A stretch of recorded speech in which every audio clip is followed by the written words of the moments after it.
Hey, Brett. Hey, Tax Cat. Okay, let's have a little Tax Cat chat here. So, we're talking about our new course, Realtors and Travel. Basically, we're talking about overnight travel, not local travel. Tell me a little bit about the course. The course is about overnight travel for realtors. We want you to maximize your deduction. We don't want you to pay any more in tax than you have to, Tax Cat. That's the whole goal. Cut those taxes. Nice. So, is this something that the normal average realtor can do?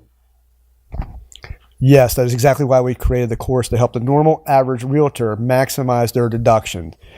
Even with the new tax law, which we will be discussing in other parts of our courses or other courses on overnightaccountant.com. But even with the new tax law, every $1,000 in deductions that we can find you or you can find yourself from taking the course is going to save the average realtor somewhere between $300 and $400 in tax.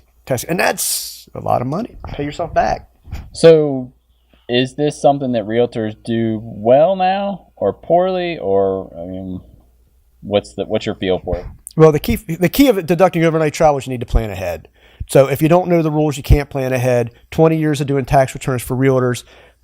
You see, a lot of folks will not take legitimate overnight travel because they're really scared of they don't understand the rules and they're afraid of the IRS. It all requires planning. And you can actually deduct a large portion of a vacation if you make the primary reason for that vacation business. You can deduct your expenses, your travel expenses, a lot of your meals, a lot of your hotel or wherever you're staying, lodging. Not for everybody, but for you. And it could take a big, you can get a big deduction out of it, I guess is what I'm trying to say. Easy for you to say. So, tell me, what are your thoughts on, you know what, I'm not going there. I was going to ask you something, I decided not to. What, about Jedi? Yeah, about Jedis, yeah. We were having a conversation before we started about Jedis. Right. And what sport they would be good in. Yeah, so. I said poker and gymnastics. And yeah, I don't think those are legitimate sports at all. Gymnastics is. No. So I consider a legitimate sport something you can make $1 million at. Well, sponsorships. That doesn't count. No. What would you say? Football? You said football earlier. No, I think they wouldn't be good at football. Baseball, maybe they swing lightsaber. I don't know. They'd kill the ball. I mean, they would still use a bat. Ball, They would still, they would use the bat, and they could force the. I don't know. The catcher could keep the person from getting. That would be if you had a sport with Jedis. Only Jedis could play. It's so stupid. And then this is what we were talking about, like in depth earlier. Yeah, this is so dumb. Cartoon or comic argument. No, let's stop. This is dumb. Okay. Wait, just one last point. Yeah. So Jedis. No. You would only have Jedis play. It had to be a sport where Jedis compete with Jedis, and then it would really just end up being Jedis killing each other. Yeah, exactly. That's all. It would always devolve to that. Right. Yeah. So because Jedis have attitudes. Yeah, it'd be kind of like dark side political system. Yeah, so, that'd be close. Yeah. So yeah.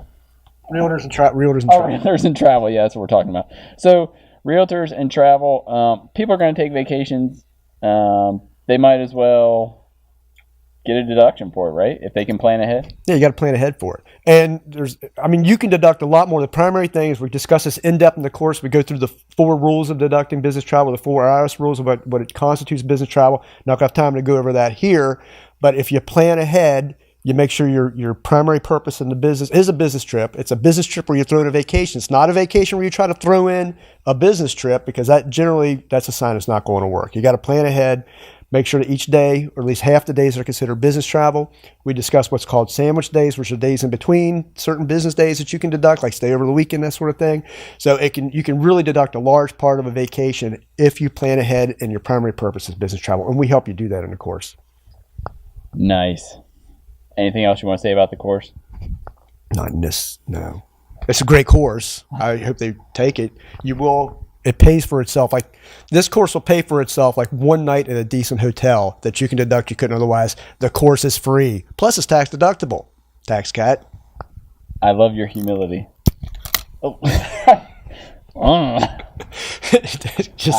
He just stabbed himself with a mic. Yeah, this whole thing is degenerating. Okay.